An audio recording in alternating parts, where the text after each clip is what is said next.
Welcome to Fazenda Sul América. So this place just hired me to help them with the rebranding. This place used to be a coffee farm, but it transformed more to a hospitality place. So the reason they're rebranding it is from a place where you can enjoy staying with your family. They have this lake, as you can see, beautiful place. They have a lake, they have a little beach area. There's a soccer field, a volleyball field. So here people would rent out the houses here and just have a day where they can enjoy being in nature in the countryside here in Brazil.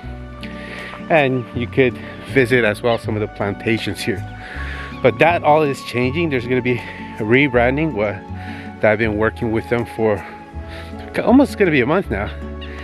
They've built a wedding venue, so that's going to be the main focus, is try to get people to book their wedding event here.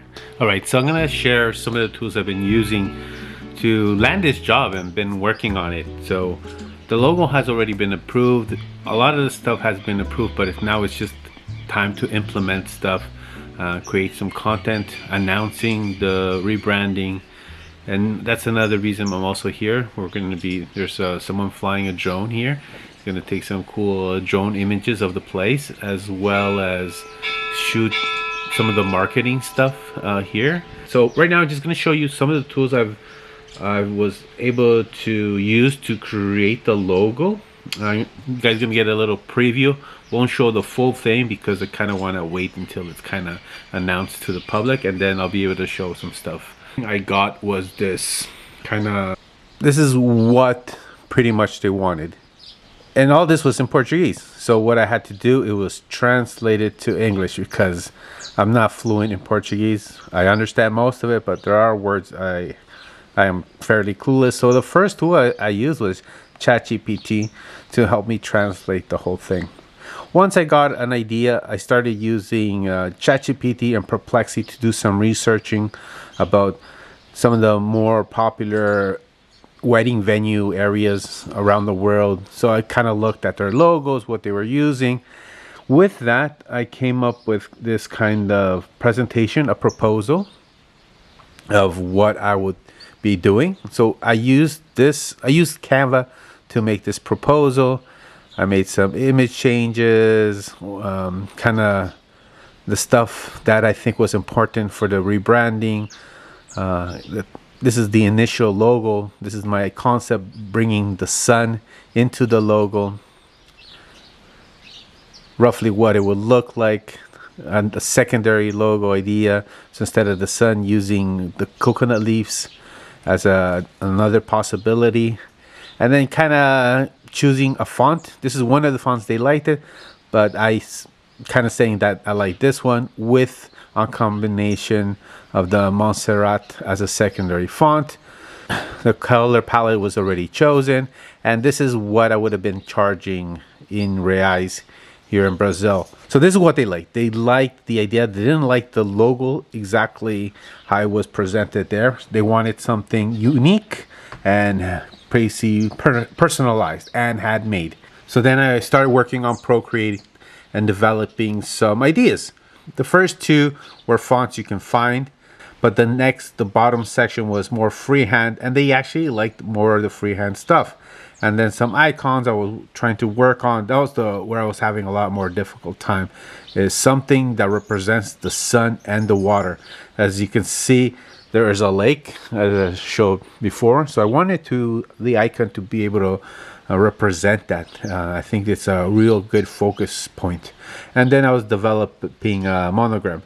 Now the monogram really went well with the freehand lettering, and that's kind of like the direction we went. Then I used Fresco to get a vector outline of the logo.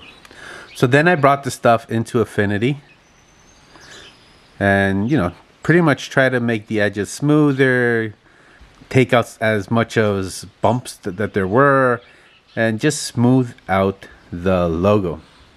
So one of the major shifts I've done is starting to use Affinity. I was mainly using Adobe products, mostly Photoshop and Illustrator, but I've been really liking using Affinity. The whole thing is done in one window, let's say. So you have your vector, you have your pixel. So this kind of would be like Illustrator. You would have your Photoshop, you would have the layout. So I believe it was, what was InDesign? I think it was called InDesign. And then you have another AI component. So if you have Canva, which I do, you get to use the AI power of Canva on Affinity. And then you have a type section, and you can include a lot more stuff, retouching. So overall, this is a great software. And then I really liked using Kittl for the mockups. See some of the mockups I've been doing. I don't know if you can see it that well. But anyways, I've been using Kittl for mockups. Really love it. I did one of the presentations was done on Kittl. So Kittl is awesome too. So all right, so that's it for today. In the next few days or maybe in a week, I'll be releasing the work I've done with them and how things are going. And yeah, I'm really happy that how things have been turning out here, and grateful for the opportunity to be able to work with them and bring their new vision alive. Peace.